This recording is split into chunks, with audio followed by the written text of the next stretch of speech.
Hello, future doctor. Welcome to my YouTube channel, Biology in Second. Today the topic of discussion is absorption and action spectrum. Let's start to the topic. The term which is जो absorb होगी उसके against हम जो है एक graph बनाएंगे, that is known as absorption spectrum. So absorption spectrum is the relative measurement of different pigments that absorb different wavelengths. Clear? So the graph is called the absorption spectrum और absorptions graph. Okay? अब अगर हम इसके graph बनाएं तो हमें नजर आएगा उसमें कि किस तरह से मुख्तलिफ तरह की जो फोटोसिंथेटिक पिगमेंट्स हैं, chlorophyll A and chlorophyll B and carotenoids, वो किस तरह से कौन कौन सी रेंज को ज्यादा एब्सॉर्ब कर रही हैं और कौन सी रेंज को कम एब्सॉर्ब कर रही हैं. Clear? So let's have a look upon the graph.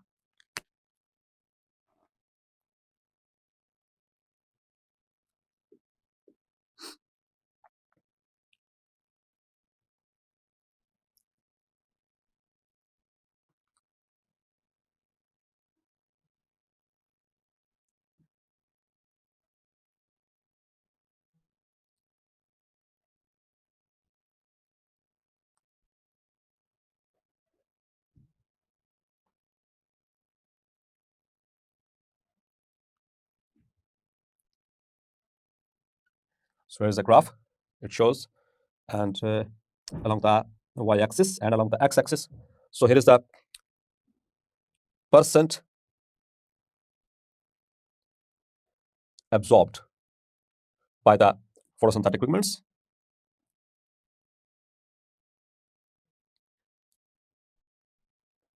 $400, 1, 2, 3, 4, 5. $450, 1, 2, 3, 4, 5. $500, 1, 2, 3, 4, 5. $550, 1, 2, 3, 4, 5. $600, 1, 2, 3, 4, 5. $650, 1, 2, 3, 4, 5. $700, 1, 2, 3, 4, 5. So 750 is there. So this is the graph, and here is the wavelength in nanometers, okay, along the x-axis, and this is the percent absorbed along the y-axis. So let's have a look. So first of all, the chlorophyll A, the major photosynthetic pigment.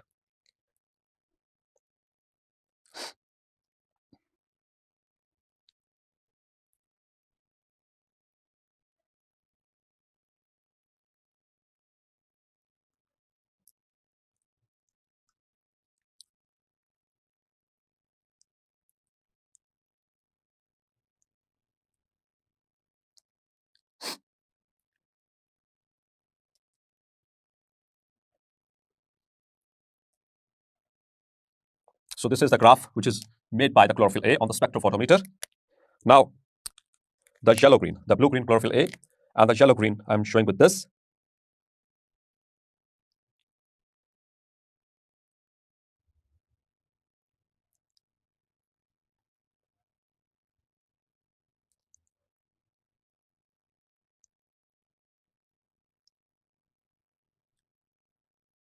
So this is the graph made by the chlorophyll B, and the carotenoids by this one, green one. So here is the graph of the chlorophyll, the carotenoids.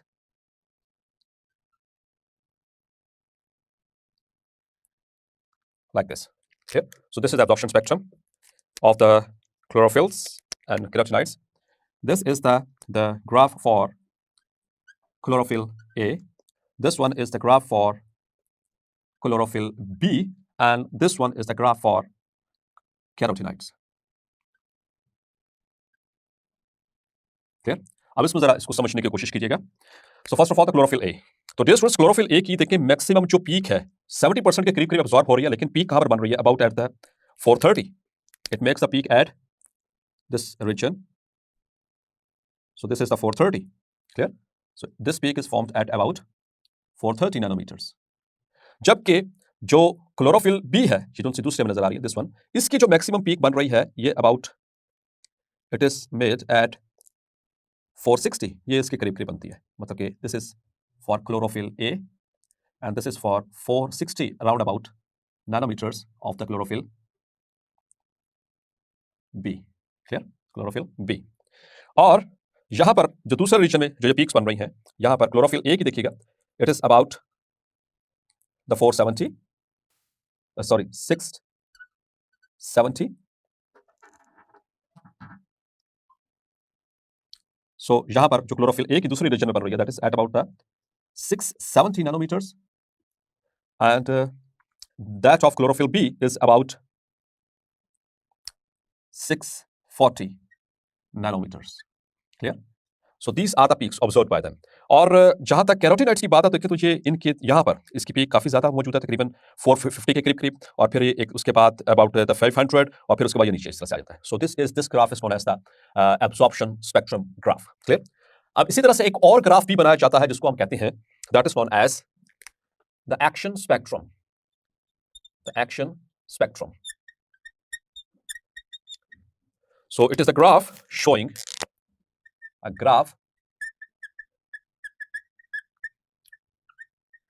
the effectiveness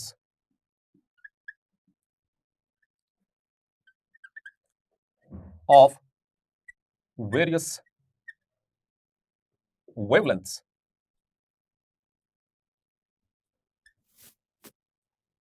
driving the photosynthesis. Absorption spectrum क्या बता रहा है कि कौन सी photosynthetic pigment ने कौन से different range को कितना एब्जॉर्ब किया. ये there is a percentage and there is a here is the, ये हमने इनको मेंशन भी किया, इनको एमसीक्यूज के लिए मार्क कर लेना आपने प्लीज. ठीक है? और एक्शन स्पेक्ट्रम में क्या बताएं, ये हमें जो फोटोसिंथेटिक पिगमेंट्स की इफेक्टिव वो बता रहा है कि रिलेटिव एबिलिटीज कि कौन से किसके अंदर कितनी एबिलिटी है कौन सी वेवलेंथ को एब्जॉर्ब करने की. और एक्शन स्पेक्ट्रम हमें ये बताता है, ये ग्राफ हमें ये बताएगा कि कौन सी मुख्तलिफ वेवलेंथ्स जो है ये वो कितना इफेक्टिव है फोटोसिंथेसिस को डिराइव करने में. Clear? So let's have a look at that very graph.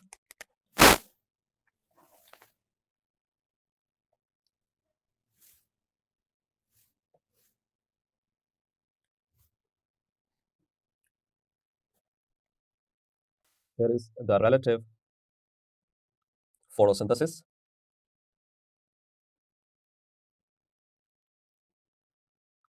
यहां पर हम मेजर कर रहे हैं 1 2 3 4 and 5 6 7 8 and 9. Clear? Or along the x-axis we are measuring the wavelengths. So 400 1 2 3 4 5, 450 1 2 3 4 5, 500 1 2 3 4 5, 550 1 2 3 4 5, 600 1 2 3 4 5, 650 1 2 3 4 5, 700 and 1 2 3 4 5, 750. Okay, so here is the wavelength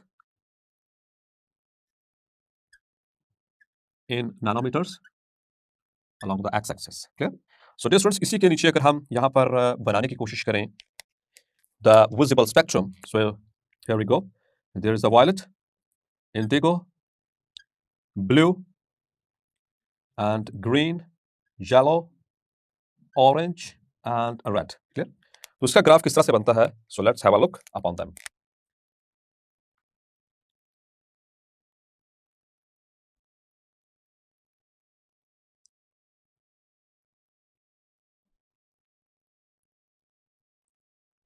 So like this. So this kind of graph is known as the action spectrum.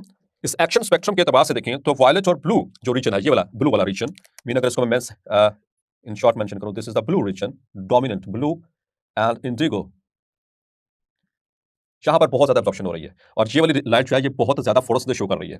और इसी तरह से यहां पर देखें this reason, और यहां पर ऑरेंज और रेड, ये यहां पर it is effective in the photosynthesis. तो मतलब कि दो जगह हैं जहां पर फोटोसिंथेसिस बहुत हो रही है, ठीक है। एक तो ये ब्लू वाले पोर्शन में, दूसरा रेड वाले जो आपको ग्राफ नजर आ रहा है इसके अंदर ज्यादा फोटोसिंथेसिस हो रही है। अगर हम एक्शन स्पेक्ट्रम और एब्जॉर्प्शन स्पेक्ट्रम यानी एक्शन स्पेक्ट्रम और एब्जॉर्प्शन स्पेक्ट्रम को कंपेयर करें तो देखिए इनकी इंडिविजुअल जब हम इनकी इसकी वेवलेंथ्स की और इनकी इफेक्टिवनेस की अगर हम ग्राफ की बात करें तो दिखने में ये तकरीबन एक जैसा लग रहा है, यानी अप्रोक्सीमेटली इट लुक्स लाइक एक, इसमें पहले बड़ी पीक बनी फिर उसके बाद ये छोटी पीक्स बनी, इसमें पहले बड़ी पीक बनी और फिर उसके बाद ये छोटी, इससे छोटी वाली पीक बनी। तो डियर स्टूडेंट्स ये तकरीबन एक जैसा ग्राफ है, लेकिन इसके बावजूद there are some differences between them. वो डिफरेंस क्या है? द डिफरेंस इज इनकी जो पीक्स हैं और इनकी जो वैलीज हैं इनमें डिफरेंस आ रहा है, ठीक है।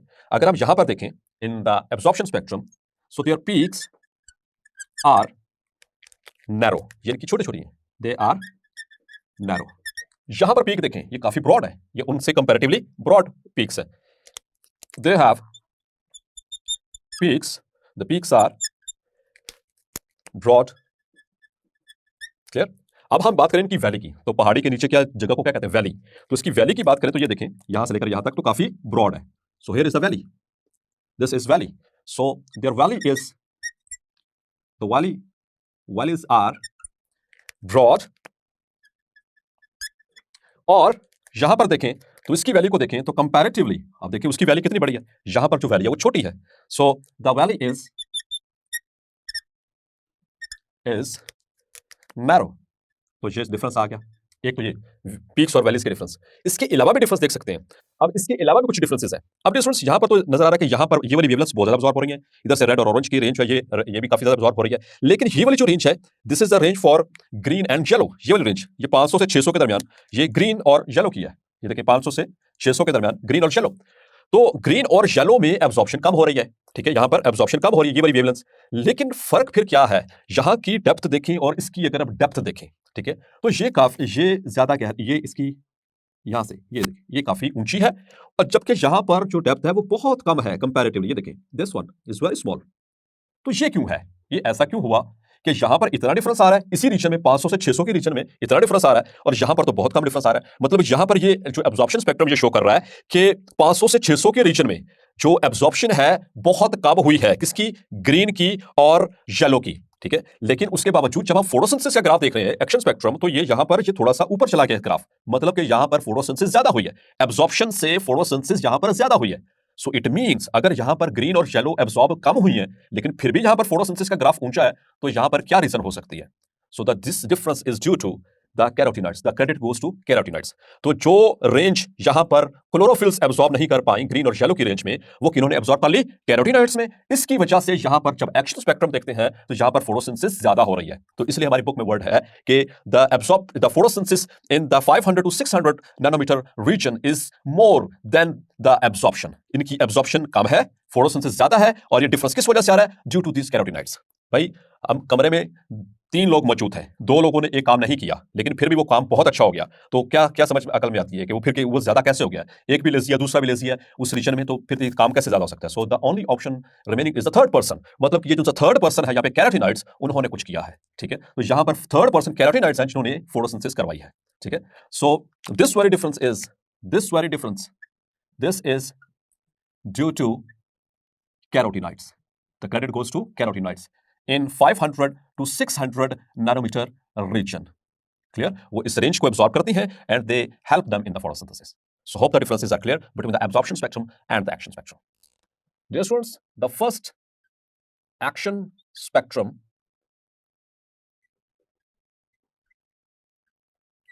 was given by a German biologist, that was T.W. Engelmann.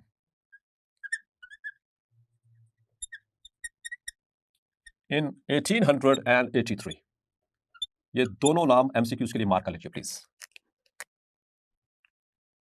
By using Spirogyra. And what is Spirogyra? आप पढ़ चुके हैं चैप्टर नंबर 7 में, that Spirogyra, it is a filamentous green alga. Okay? It's a green alga. So how did he proved? Dear students, उसने क्या किया कि जो सूरज की रोशनी है उसको प्रिज्म में से पास किया। हियर इज द सन, उसकी लाइट को, सनलाइट को पास किया through the prism. Here is the prism, clear? Here is the prism. और प्रिज्म में से जब आप व्हाइट लाइट को पास करते हैं, you know it splits into its colours. So it splitted into violet, indigo, blue, green, yellow, orange and red. एक एमसीक्यू यहां पर भी याद रख लीजिएगा कि सबसे कम विजिबल लाइट में सबसे कम वेवलेंथ किसकी होती है? The violet. और सबसे ज्यादा जो वेवलेंथ है वो किसकी होगी? The red. Clear? That is 750 nanometres. अब हम बात करते हैं, तो ये स्प्लिट हो गया इनटू इट्स कलर्स, ये मुख इनटू इट्स 7 कलर्स। क्लियर? उसके बिल्कुल कलर्स के नीचे उसने स्पायरोगैरा को रख दिया। स्पायरोगैरा को ही क्यों सेलेक्ट किया? क्योंकि वो फिलामेंटस, ऐसे फिलामेंट की तरह के लंबा सा इलोंगेटेड है, ताकि जब स्प्लिट करे तो इस तरह का ऑर्गेनिज्म हो जैसे इलोंगेटेड इस पे पूरा आ सके। Then he placed the filamentous spirogyra under these fractions of light.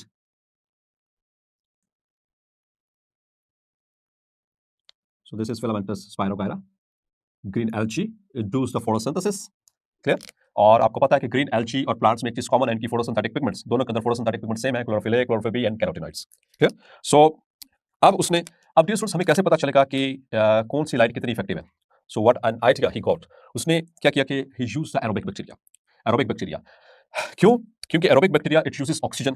Aerobic आपने रेस्पिरेशन के बिहाफ के ऊपर बैक्टीरिया की क्लासिफिकेशन पढ़ी हुई है। So aerobic bacteria it uses oxygen to grow and reproduce, to increase in number. तो पता कैसे चलता है कि फोटोसिंथेसिस कहां पर ज्यादा हो रही है? तो दो तरीके हैं फोटोसिंथेसिस को मेजर करने के, दो तरीके।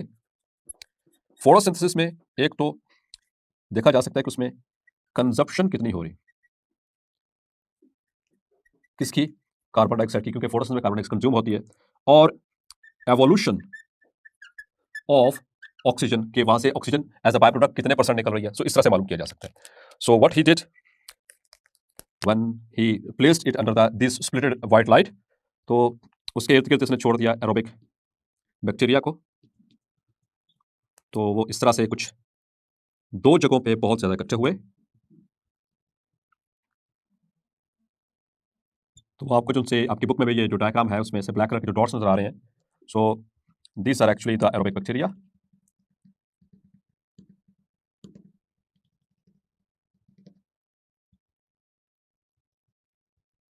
ये आपको डॉट्स जो यहां पर मैं दिखा रहा हूं, these are the aerobic bacteria. तो डियर स्टूडेंट्स, आपको क्या लगता है कि कहां पर फोटोसिंथेसिस ज्यादा हो रही है? ये आपके सामने कलर्स भी हैं, तो आप यू विल डेफिनेटली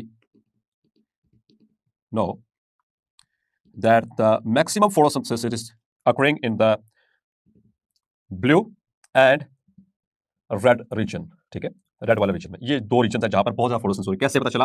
क्योंकि एरोबिक बैक्टीरिया वो वहां पर इकट्ठे होंगे जहां पर उनको उनकी खुराक मिलेगी, मतलब कि जहां पर उनको उनकी ऑक्सीजन मिलेगी। तो जहां पर जिस रीजन में ज्यादा फोटोसिंथेसिस होगी वहां पर ज्यादा ऑक्सीजन निकलेगी, तो वहां पर ये ज्यादा इकट्ठा होंगे। सो देखा गया in the blue, violet and blue region, और इधर से ऑरेंज रेड, यानी कि जनरली ऑरेंज चूंकि थोड़ा सा लाइट होता है, रेड थोड़ा डार्क होता है, तो ये सारा रीजन ज्यादा डार्क दिखाई देता है। और वायलेट और ब्लू में देखेंगे तो ब्लू ज्यादा डोमिनेट कर रहा होता है। तो यहां पर ग्राफ किस तरह से बनता है? How it is make this like this. So this is the graph. Okay? So you can see over here कि दो regions में ज्यादा फोटोसिंथेसिस हो रही है, एक ब्लू वाले रीजन में और दूसरी रेड वाले रीजन में। So this is how he experimentally found. और याद रखिएगा एक important MCQ related to this portion, when equal in density of blue and red are given to photosynthetic organism, जब भी इक्वल इंटेंसिटी के साथ ब्लू और रेड कलर की जो लाइट है वो एक ऑर्गेनिज्म, फोटोसिंथेटिक ऑर्गेनिज्म को दी जाती है, सो रेड इज मोर डोमिनेंट और इफेक्टिव देन ब्लू। क्लियर? इन दोनों को कंपेयर करें तो ज्यादा इफेक्टिव कौन सी है? रेड। अगर इक्वल